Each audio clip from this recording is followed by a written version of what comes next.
Pengantar Stoicisme. Konten eksplisit, pornografi, dan materi seksual kini lebih mudah diakses dibandingkan apapun di dunia ini, dan tidak ada sisi positifnya. Jutaan orang berjuang melawan diri mereka sendiri untuk mengatasi kecanduan pornografi, namun mereka gagal berulang kali. Jika Anda salah satunya, tetaplah bersama saya, karena dalam video ini saya akan menjelaskan cara mengatasi kecanduan pornografi dengan pelajaran dari Stoicisme. Sepanjang zaman, filsafat abadi Stoicisme telah memberikan dasar kuat untuk menjalani kehidupan yang bermoral dan disiplin diri. Memahami kecanduan Anda. Stoicisme, yang berasal dari Yunani kuno dengan pendirinya Zeno dari Citium, dikembangkan lebih lanjut oleh para filsuf berpengaruh seperti Seneca, Epictetus, dan Marcus Aurelius di Roma kuno. Inti dari Stoicisme menekankan pentingnya menyelaraskan hidup kita dengan prinsip alam dan akal budi. Filsafat ini menggarisbawahi pentingnya memupuk kebajikan melalui disiplin diri sambil melepaskan faktor eksternal yang berada di luar kendali kita. 4 kebajikan utama: kebijaksanaan, keadilan, keberanian, dan kesederhanaan menjadi panduan kuat bagi individu yang menghadapi tantangan kecanduan pornografi.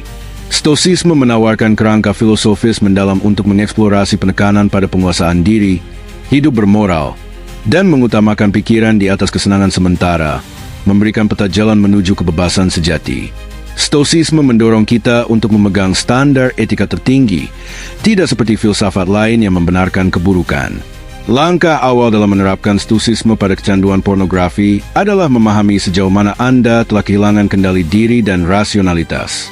Sadari bahwa menyerah pada godaan pornografi adalah akibat dari kegagalan mengendalikan hasrat alami Anda.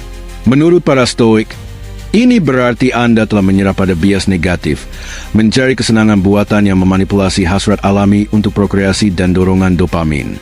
Salah satu pelajaran penting dari Stoicisme adalah membedakan antara apa yang bisa Anda kendalikan dan apa yang tidak. Meski sulit, Anda memiliki kekuatan untuk mengelola dan mengarahkan dorongan seksual Anda dengan membuat pilihan sadar dan mengendalikan tindakan Anda. Epictetus mengatakan bahwa penilaian kita terhadap sesuatu bukan sesuatu itu sendiri yang benar-benar memengaruhi kita. Pelajari diri Anda melalui jurnal untuk memahami pemicu, pola, dan alasan Anda mencari pornografi. Keadaan tak terduga apa yang membuat Anda terjerumus ke dalam kebiasaan berbahaya ini? Para Stoik seperti Musonius Rufus mampu mengatasi ketidaksederhanaan melalui refleksi diri yang ketat. Toksisitas kecanduan pornografi. Sekarang Anda tahu bahwa kecanduan pornografi adalah kurangnya kendali diri dan perilaku rasional. Saatnya untuk membenci kebiasaan buruk ini secara aktif.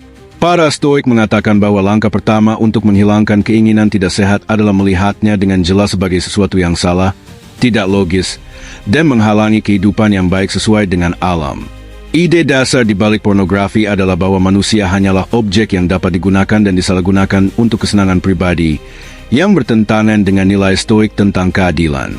Keadilan berarti memperlakukan orang lain secara adil dan bermoral serta menghormati martabat mereka. Orang-orang yang terlibat dalam pembuatan pornografi digunakan sebagai alat untuk mencapai tujuan. Kebiasaan Anda menonton pornografi membuat Anda menjadi orang yang lebih buruk. Itu tidak membantu Anda mencapai potensi penuh. Ketika Anda terlalu banyak menonton pornografi, sistem penghargaan otak Anda berubah, membuat Anda menginginkan pengalaman yang lebih ekstrim dan baru, sambil kehilangan minat pada kebahagiaan sehari-hari. Ini menghilangkan motivasi dan energi Anda, serta menghambat disiplin dalam aspek lain kehidupan Anda. Pornografi mendorong pola pikir yang sangat tidak sehat, seperti memandang orang lain sebagai objek, merasa malu, rendah diri, dan kesulitan membentuk ikatan nyata serta hubungan sehat. Anda terjebak dalam lingkaran depresi yang tak berujung, terus mencari sensasi murahan yang hanya membuat Anda merasa lebih buruk. Sekarang adalah waktu untuk benar-benar muak dengan kecanduan ini dan bagaimana itu merusak orang-orang. Lihat itu sebagai penghalang bagi kesehatan dan keyakinan Anda. Fokus ini adalah satu-satunya cara untuk menemukan dorongan menggunakan praktik Stoik untuk menghilangkan dampak pornografi. Menguasai hasrat Anda. Inti dari praktik Stoik adalah menghilangkan hasrat berbahaya dan penolakan terhadap hal-hal di luar kendali kita. Mengatasi kecanduan pornografi membutuhkan tekad kuat dan kemampuan untuk mengendalikan hasrat. Kita harus mengubah perspektif dan melepaskan keterikatan untuk mencapai kebebasan sejati. Salah satu latihan kuat untuk mengubah perspektif Anda adalah visualisasi negatif, yang melibatkan meluangkan waktu untuk membayangkan secara jelas konsekuensi dan aspek negatif dari hal-hal yang Anda inginkan. Dalam mengatasi kecanduan pornografi, penting untuk merenungkan bagaimana itu mendistorsi persepsi Anda tentang seksualitas, merendahkan martabat orang lain, dan akhirnya gagal memberikan kepuasan jangka panjang di luar dorongan dopamin sementara. Hadapi realitas keras dari sisi tidak etis industri ini. Anda juga harus mengatasi keinginan konstan akan sensasi yang ditawarkan pornografi. Menurut Marcus Aurelius, hidup penuh dengan peluang luar biasa yang memungkinkan kita hidup bahagia tanpa merindukan lebih banyak. Jika kita memiliki sumber daya ini, kita tidak akan kekurangan apapun. Belajarlah untuk menghargai dan mensyukuri berkat Anda alih-alih terus mendambakan pengalaman baru dan menggairahkan. Mempraktikkan kesadaran adalah kunci untuk menjaga perspektif yang terpusat. Dengan tetap hadir dan terhubung dengan indera Anda dapat menghindari terjebak dalam fantasi tidak realistis. Saat dorongan muncul, rangkul momen saat ini dan biarkan diri Anda merasakan keinginan tanpa menghakiminya. Proses desensitasi ini membantu mengembangkan kekuatan batin, memupuk kebajikan.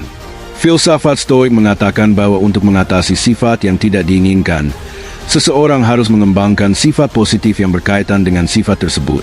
Luangkan waktu untuk merenungkan bagaimana pornografi mungkin telah mengalihkan perhatian Anda dari 4 kebajikan utama. Kebijaksanaan.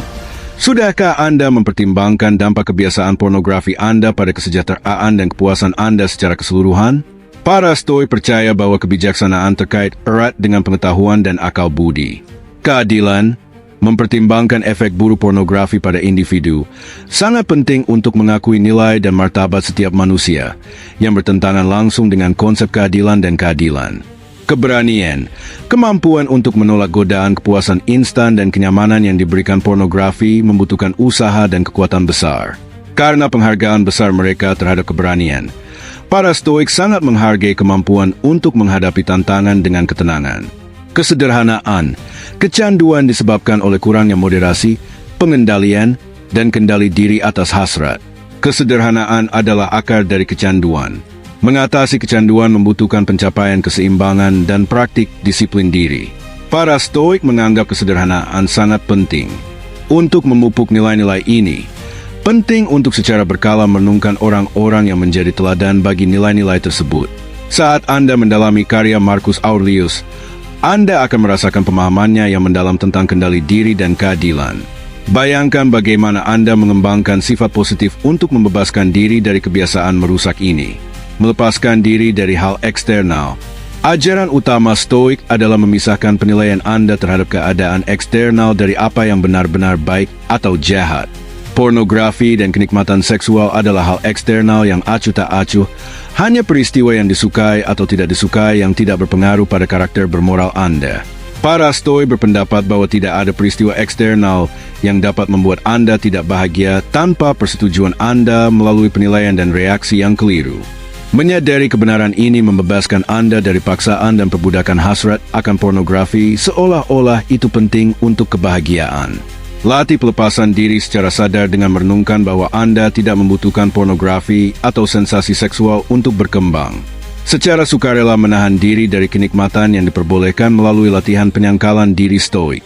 Ini melatih pikiran Anda bahwa kesejahteraan berasal dari memupuk kebajikan di dalam, bukan mengejar hal eksternal yang sementara. Membangun ketahanan. Bahkan jika Anda mengubah cara berpikir, akan selalu ada dorongan dan kemunduran dalam perjalanan menuju pemulihan. Praktik Stoik menawarkan metode penguatan untuk membuat orang lebih tahan ketika kesalahan terjadi.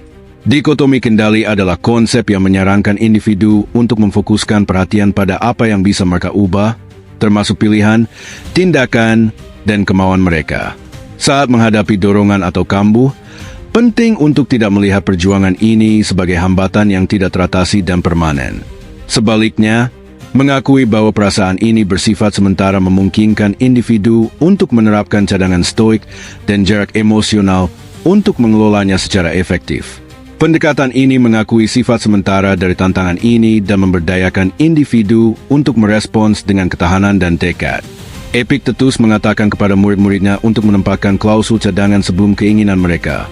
Saya akan bebas dari kecanduan ini hari ini, kecuali sesuatu menghentikan saya. Ini mencegah harapan menjadi tidak terkendali. Bayangkan bahwa pikiran Anda adalah benteng batin yang kokoh yang tidak dapat dikuasai oleh pikiran atau peristiwa sementara. Visualisasi negatif dapat membantu Anda menghadapi bahaya hidup tanpa batas dan memberi Anda kekuatan untuk melindungi benteng Anda. Jika Anda kambuh, jangan mulai membenci diri sendiri. Penting untuk bangkit kembali. Para Stoik tetap tenang dan melihat gambaran besar, bahkan ketika segala sesuatu berjalan salah. Karena Anda cerdas dan tidak menyerah, Anda juga bisa memulai kembali. Menemukan tujuan hidup, kecanduan muncul dari mencari kepuasan abadi dalam kenikmatan sementara. Pemenuhan sejati berasal dari menjalani kehidupan bermoral yang selaras dengan akal budi dan hukum alam. Menurut filsafat Stoik, renungkan secara mendalam prinsip inti, nilai, dan keyakinan Anda di luar seksualitas. Apa tujuan dan peran Anda dalam rencana kosmik? Para Stoik berkomitmen untuk menemukan dan mewujudkan peran unik mereka sebagai bagian dari keseluruhan yang saling terhubung. Ambil inspirasi dari tujuan hidup para praktisi Stoik, Marcus Aurelius untuk memerintah dan memimpin dengan kebijaksanaan dan keadilan sebagai raja filsuf. Epictetus untuk mengajarkan filsafat ketahanan, penguasaan diri, dan kebebasan meskipun lahir sebagai budak, Seneca untuk menjadi penasihat bijak bagi kaisar sambil mencontohkan kebajikan. Periksa prioritas Anda melalui latihan pemikiran seperti The Homebrew. Apa yang akan dituntut oleh kebijaksanaan Anda jika Anda memiliki ramuan ajaib yang memungkinkan Anda mendapatkan apapun yang Anda inginkan di dunia? Kumpulkan kebajikan di atas keburukan. The Fire. Apa yang akan Anda biarkan dikonsumsi daripada dikorbankan dari api yang berkobar? Hanya pertahankan apa yang selaras dengan tujuan tertinggi Anda. Pada akhirnya, kita semua menghadapi realitas Stoik tentang kematian kita melalui memento mori. Anda memiliki waktu yang terbatas sebelum kematian untuk menemukan dan menjalani tujuan Anda. Biarkan fokus ini memandu Anda. Menjalani kehidupan Stoik. Mengatasi kecanduan pornografi membutuhkan dedikasi harian untuk menanamkan praktik dan latihan Stoik ke dalam ritme hidup Anda. Teknik seperti visualisasi negatif, jurnal, dan merenungkan teladan harus menjadi kebiasaan. Anda tidak bisa menempuh jalan ini sendirian. Bangun komunitas di sekitar Anda dari orang-orang yang mempraktikkan stoicisme dan penguasaan diri yang memiliki nilai serupa. Orang-orang kuno memiliki persaudaraan filosofis mereka untuk saling mendorong. Jadikan stoicisme sebagai pengejaran seumur hidup, bukan sekadar studi sementara. Ada tahapan pertumbuhan yang dikenali. 1. Disiplin penilaian, menguasai penilaian dan reaksi Anda. 2. Disiplin hasrat, menyelaraskan dorongan Anda dengan alam dan kebajikan. 3. Disiplin tindakan, melakukan apa yang sesuai dengan prinsip Anda. 4. Kebijaksanaan, wawasan tentang hukum dan pola universal kehidupan yang lebih luas. Waspadai kemunduran keras yang dapat menyebabkan Anda berputar antara kemajuan dan penurunan. Saat para Stoik berkembang, mereka memperkuat ketahanan sehingga kegagalan jangka pendek tidak menghapus kebijaksanaan jangka panjang. Dengan akal budi sebagai kemampuan Anda dan kebajikan sebagai kompas Anda memiliki kekuatan untuk membentuk kembali hidup Anda. Tetap teguh. Ketahuilah bahwa kebebasan permanen membutuhkan komitmen dan ketekunan. Tetapi hadiahnya, ketenangan pikiran yang damai, membuat semuanya berharga. Merebut kembali hidup Anda melalui kebajikan Stoik. Jalan untuk mengatasi kecanduan pornografi melalui filsafat Stoik memang sulit. Namun hadiah utamanya adalah merebut kembali hidup Anda dan kebebasan batin. Dengan tekun menerapkan ajaran dan praktik ini, Anda dapat membentuk kembali pikiran Anda dari diperbudak oleh keburukan yang hina menjadi mewujudkan kebajikan tertinggi, kebijaksanaan, keadilan, keberanian, dan kesederhanaan. Dalam pandangan Stoik, kebajikan adalah satu-satunya kebaikan sejati yang layak dikejar. Seperti yang telah Anda pelajari, keburukan,